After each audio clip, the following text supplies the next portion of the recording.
a todo el que nos ve y también un saludo a todo el que nos oye. Bienvenidos a La Vida en Directo. Hoy vamos a hablar de literatura. Pero vamos a hablar de literatura como con alguien muy especial, como le llamo yo, la segorbina más internacional en el mundo de la literatura. Obviamente está con nosotros Rosario Raro, que nos va a presentar su quinta novela ya. Veo, qué barbaridad, aunque hay gente que como espera una cada año dice, pues, ¿cómo que la quinta? Ya podía tener 10, ya podía tener 15, que necesito leer. Muchas gracias, Rosario, por estar de nuevo en esta tu cadena de televisión para presentarnos Prohibida en Normandía, una historia que el personaje es una mujer muy especial. Y yo siempre te pregunto lo mismo cuando vienes, pero me encanta saberlo, el porqué de tantas historias que te cuentan tanta gente que dices, ¡ay, eso es novela! ¡Uy, esto lo contaría! ¿Por qué te decides por esa mujer de la cual nos va a hablar ahora y por esa historia en concreto? Bueno, pues nada, antes que nada, muchísimas gracias por la invitación para seguir esta tradición nuestra, que como has dicho ya son 5 libros. Creo que he publicado uno más o menos cada 2 años. Ahora llevo en Planeta, este noviembre del 24 se cumplirán 11 años, pero bueno, ahora que me voy a dedicar solo a escribir, espero que la frecuencia aumente. Y el hecho de elegir una historia y no otra, pues se debe a que yo creo que de alguna forma los que escribimos, y a ti te pasará también, es como que estamos continuamente con nuestro detector de relatos sabrosos, ¿no? Por decirlo de alguna forma. Y yo llegué al caso de esta mujer porque estaba leyendo sobre el Ejército Fantasma, que fue un plató de Hollywood como preparado para una superproducción que se montó en el sur de Inglaterra, porque la intención era hacerles creer a los alemanes que el desembarco se iba a producir por allí, es decir, que las tropas aliadas iban a entrar desde Dover a Calais, porque apenas hay 20 y pocos kilómetros, y no donde desembarcaron. Y en esa búsqueda pues encontré al personaje de Martha Gellhorn, y mi pregunta, ¿no?, porque yo creo que detrás de cada libro siempre hay una pregunta, fue que si ella había sido la única mujer entre 160.000 efectivos, por llamarlo de alguna forma, ¿no?, que todos los demás eran hombres, el día D a la hora H, es decir, el 6 de junio de 1944, allí en las playas de Normandía, ¿por qué después no aparecía por ningún sitio?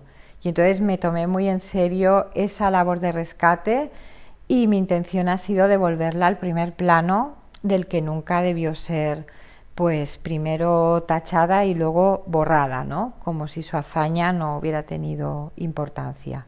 Y bueno, lo que pasó fue que hablando con mi editor, me preguntó en qué estaba ahora y le conté pues eso, ¿no?, que quería escribir de Martha Gellhorn y demás, y me dijo, además así literalmente, me dijo, por fin.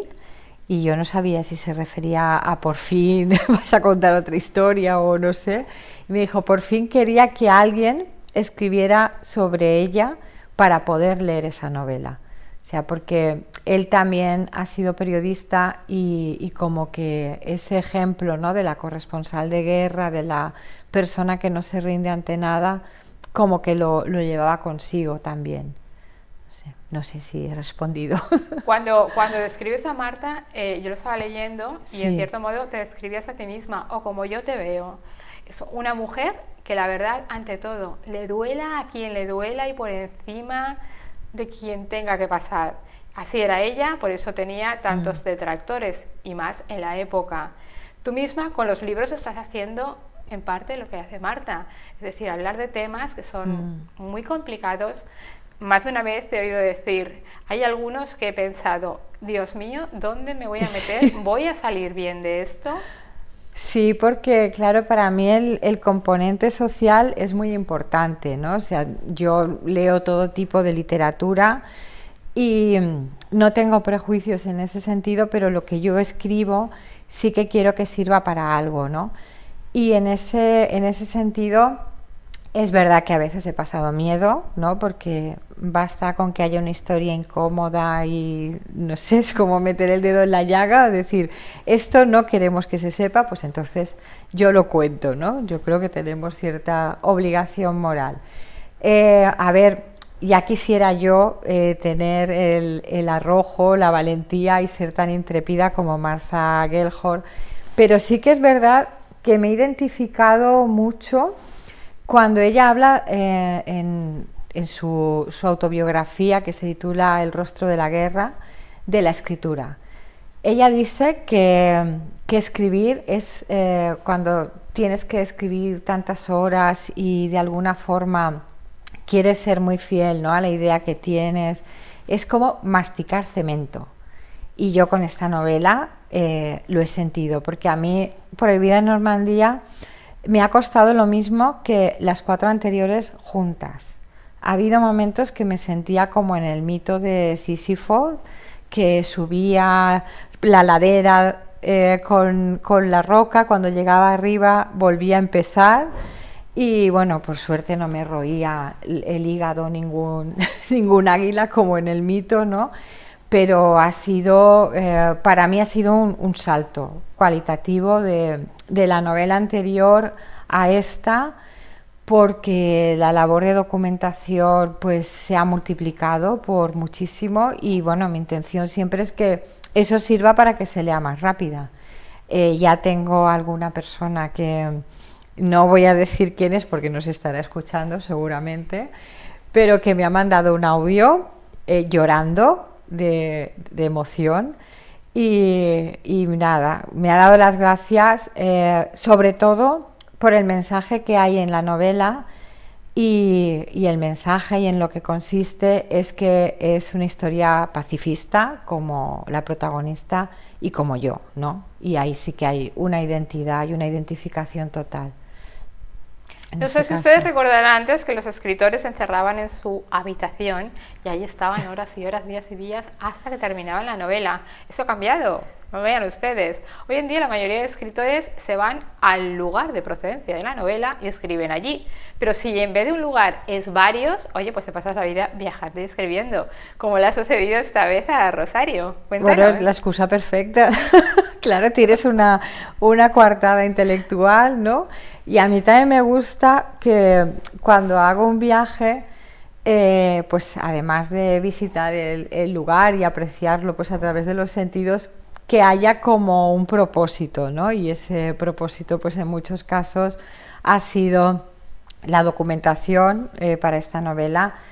Por supuesto, empecé en Normandía, que es donde suceden las escenas clave, como se puede imaginar cualquier persona, pero también fui a San Luis, que es donde había nacido la protagonista.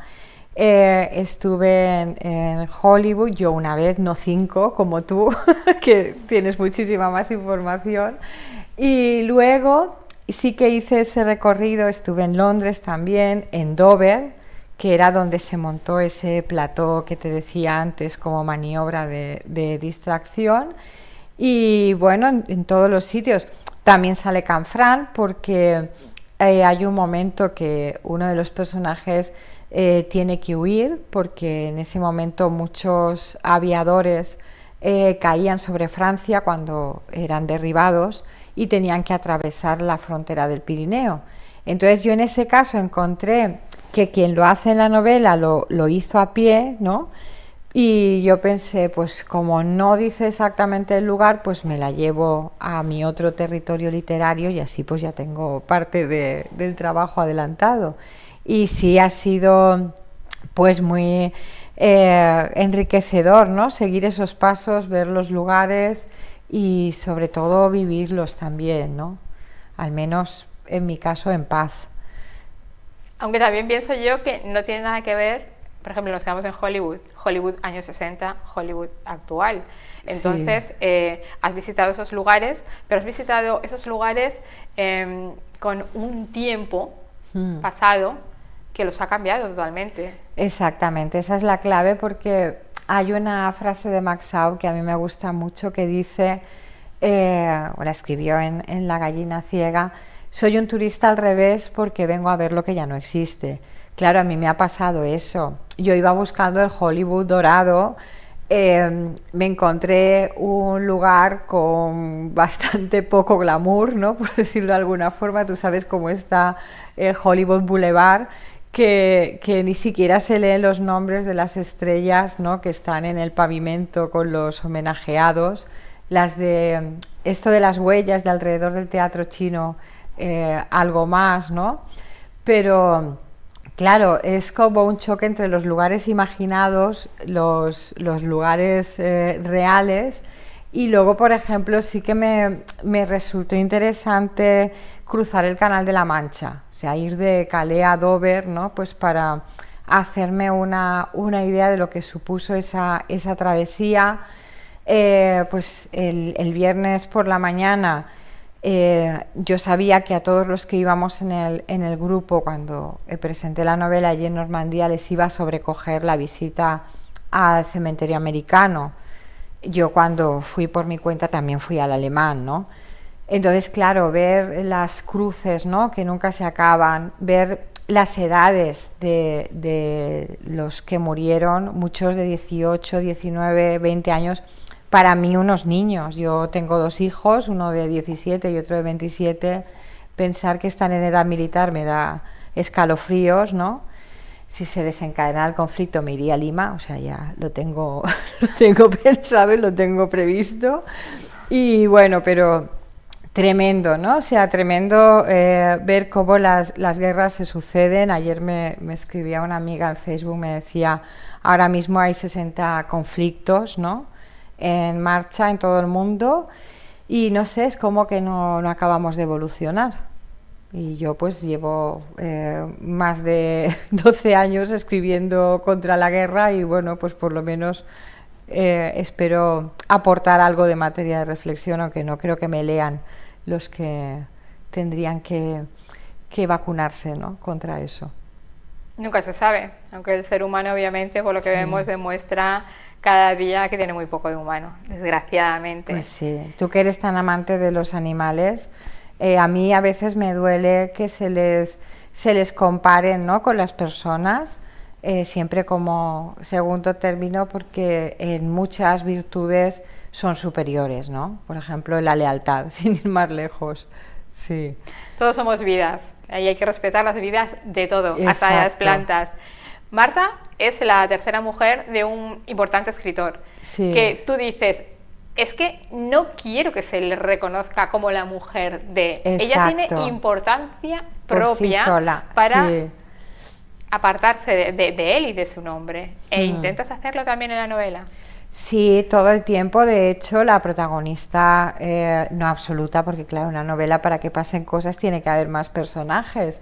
Pero yo he intentado tomar ahí cierta revancha, ¿no? Y ya que en la realidad sucedió al revés, porque eso no es algo de 1944, es que en el 2024 seguimos escuchando a veces que cuando alguien se refiere a una mujer, ¿no? Dice, ah, la hermana de no sé quién, o la hija de no sé cuántos, o la que está casada, como si por nosotras mismas no tuviéramos entidad. Entonces, claro, Marta dijo literalmente que ella no quería convertirse en la nota a pie de página de la vida de otra persona.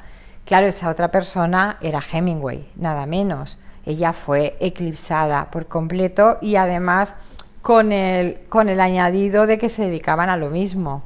O sea, los dos se dedicaban a la literatura y al periodismo. Entonces, era como que Martha Gellhorn tenía que ocupar un segundo plano que ella nunca aceptó.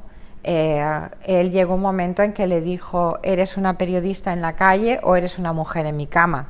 Directamente, ¿no? O sea, fue como decirle, o el periodismo o yo, mientras que él nunca se hubiera planteado elegir. Él pues cambiaba de mujer cuando no le convenía y ya está, ¿no? Entonces, a mí me parecía que con todo lo que supuso esta mujer, que incluso con 81 años llegó a cubrir la invasión de Panamá por Estados Unidos, o sea, estuvo en muchísimas guerras, que no sea más reconocida y que se la relegue de esa forma, ¿no? Y yo creo que ahí sí que había una labor de rescate. Con los primeros libros, con el primero y con los dos que hablan de Canfrán, sí. Pues has tenido la suerte de viajar muchísimo a Canfrán, e incluso gracias a ti se ha creado un turismo que quizás antes no tenían. Entonces, son gracias, obviamente, a tus libros, eso lo tiene que reconocer todo el mundo. Habéis viajado a Cuba también, con Desaparecida en Siboney. La huella de una carta, pues creo que Barcelona, no ¿viajaste tour, tú? Lo he hecho yo el tour, he estado muy bien, claro. Pero creo que no existe ese tour. Pero ¿cómo va a ser el tour de Prohibida en Normandía? ¿Has pues pensado mira, ya lo vas a hacer? La idea y sobre todo lo que tú has dicho, sí que hay algo que me hace muy feliz, y es pensar que mis libros están dando trabajo a bastantes personas, ¿no? Claro, por ese lado, todo lo que se creó en torno a la ruta literaria de Volver a Canfrán, pues cuando ganamos el premio a la mejor experiencia turística de Aragón, porque claro, ¿sabes qué me pasa? Que cuando estoy en Aragón soy la escritora valenciana, y en otros sitios, como no saben que Segorbe está en Castellón y piensan que todavía es Aragón y que es provincia de Teruel, dicen la escritora aragonesa.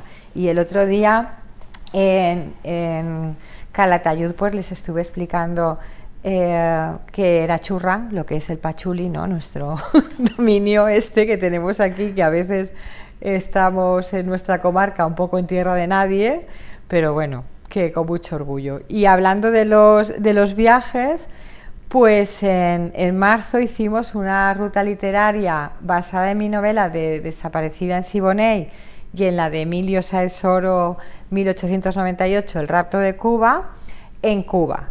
Y claro, era la Cuba de 1875 y de 1898.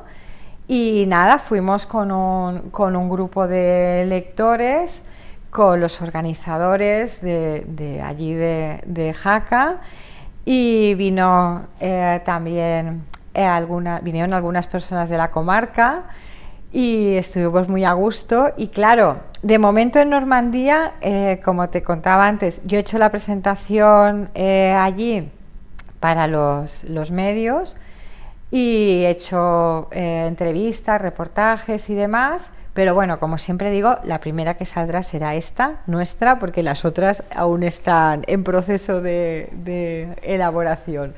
Y entonces quiero que la presentación allí sea la primera semana, o bueno, la segunda más bien, de octubre. Es decir, organizar una ruta literaria por los lugares de Prohibida en Normandía del 7 de octubre, que además es mi santo, al 13, que aunque no hay puente este año en el Pilar, pero bueno, estaría bien. Y al regreso de esa ruta literaria haría el fin de gira, que espero que sea triunfal, en Segorbe.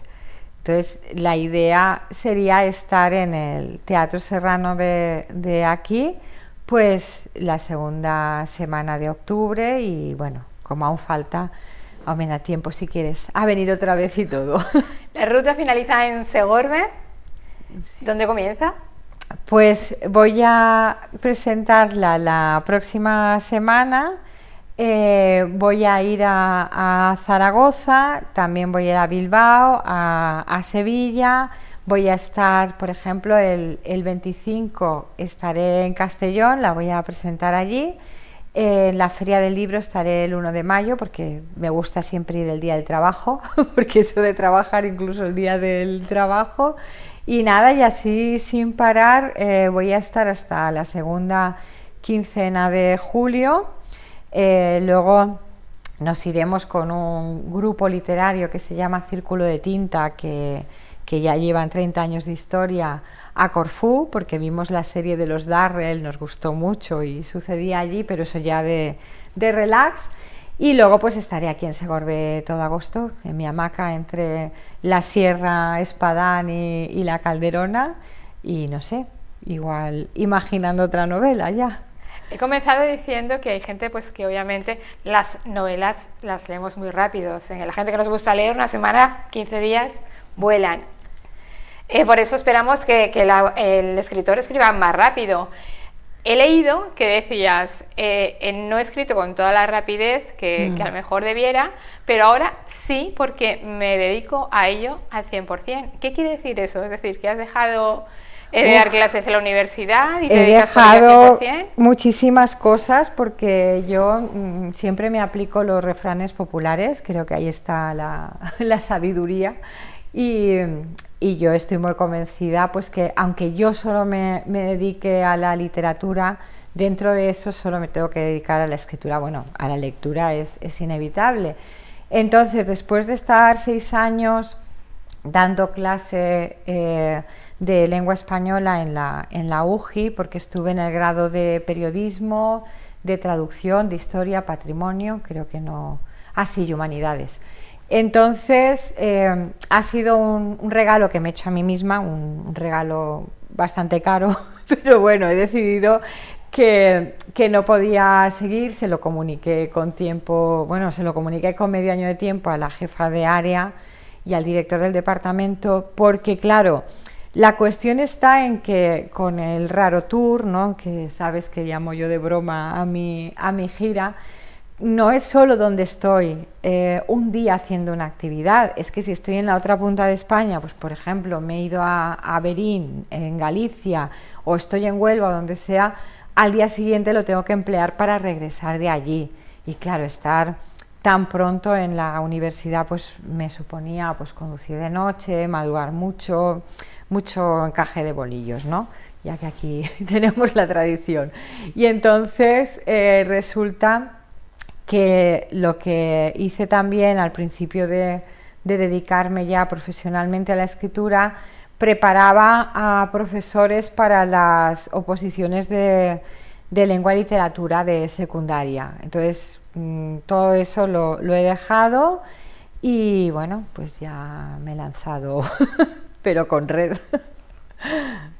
Escritura y viajes al mismo tiempo, porque lo que hemos dicho antes es compaginas una cosa u otra. Hay un personaje de nuestra infancia que se llamaba Willy Fogg, que daba la vuelta al mundo. Sí. Pues Rosario ha hecho un poco Willy Fogg. Yo decía, madre mía, qué envidia. Algunos lugares súper bonitos, unos yo sí que los he visitado, otros no, pero bueno, me imagino que habrás disfrutado de todos ellos. Bueno, tú has viajado muchísimo también, que yo te veo en tus redes sociales. Sí, porque, a ver, es que esto me ha permitido juntar dos de mis grandes pasiones, la escritura y los viajes.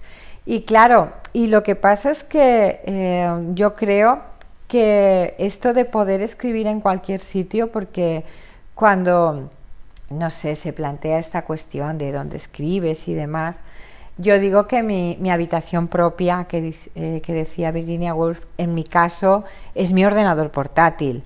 A mí eso, y dicho en el Londres de su época, en el barrio de Bloomsbury, me parece una aseveración bastante clasista, porque en ese momento tener una habitación propia para escribir era una cosa de la élite, ¿no? Entonces, yo sí que suelo ser bastante todoterreno en ese sentido, pero sí es verdad que necesito silencio y estar yo sola. Esos son como los dos únicos requisitos. El sitio me da igual, porque en cuanto abro el documento de Word, me sumerjo en la novela y el sitio es ese, donde está sucediendo en ese momento, y es como que todo lo de alrededor se me borra. Y claro, tengo que escribir mucho en aviones, en aeropuertos, en trenes, pero es que así se me pasa el tiempo más rápido. Mira, ahora que me iré con el AVE en un rato a Madrid, pues ya me he organizado lo que voy a escribir durante el trayecto, y cuando levanto la vista digo, uff, la estación, y ya está, no sé. ¿Qué tiene Prohibida Normandía que no tengan tus otras novelas? ¿En qué te das cuenta que has evolucionado como escritora? A ver, en esta novela, claro, a mí lo que me ha pasado es que toda esa cuestión de que los personajes fueran estadounidenses y alemanes, porque yo quería contar el desembarco de Normandía desde los dos puntos de vista, ¿no? O sea, es como que tenemos la imagen icónica, ¿no?, de las lanchas cuando llegaban y bajaban los soldados, pero hay un momento en la novela que yo todas las veces que la he releído, la he corregido, que han sido muchísimas, me he vuelto a emocionar, y ha sido un momento en el que hay unos padres en un sitio muy pequeño en Alemania que reciben el comunicado pues, del ministerio, como que su hijo ha muerto en una acción de guerra, ¿no? Y simultáneamente lo está recibiendo otra madre ahí en medio de un campo de maíz en el centro de Estados Unidos, y la sensación es la misma, ¿no? Y ese era como el grito que hay detrás de la novela. Y luego también me pasó el otro día en Normandía, que en el cementerio americano, donde están todos los soldados de los que no se pudieron encontrar sus restos, hay muchísimos, o sea, en el cementerio americano, muchísimos con apellido alemán. Es decir, eran hijos de emigrantes de primera generación que, si sus padres no se hubieran ido de Alemania, hubieran estado pegando tiros en el otro lado. Entonces eso nos lleva a pensar en lo absurdas que son las guerras, ¿no? De decir, no sé, somos iguales, es que no cambiamos tanto, ¿no? Y siempre pues es porque se atiende a determinados intereses, sobre todo económicos y geoestratégicos, ¿no? Pues yo me pasaría, sabes, horas y horas hablando contigo, pero está claro que se tiene que marchar a Madrid, como ella dice. Admiro esa novela, como admiro a todas, pero porque lleva oculto entre líneas, y quizás no tan ocultos, ese no a la guerra. Estamos casi a las puertas de una tercera guerra mundial, como esto no cambie. Es una auténtica locura lo que está sucediendo en el mundo, mientras todos estamos en nuestra casa viéndolo como si se tratara de una película de cine, hasta que nos toca. Así que ojalá todos los mandamases, que se les suele decir, esa palabra tan curiosa, lean el libro de Rosario y entiendan que no queremos ninguna guerra, que queremos vivir en paz. Ojalá tu libro llegue muy lejos a todas esas almas que actualmente están vacías y se den cuenta de que estamos destruyendo el mundo y nos estamos destruyendo a nosotros. ¿Qué te puedo decir? Que muchísimas gracias por esta nueva novela, que yo hoy mismo comienzo a leerla. Pues nada, muchas gracias por ser mi lectora. Te reitero el agradecimiento también por la invitación, y hasta cuando queráis, porque sabes que siempre estoy encantada aquí. Muchas gracias de nuevo. Gracias a ti, Santa.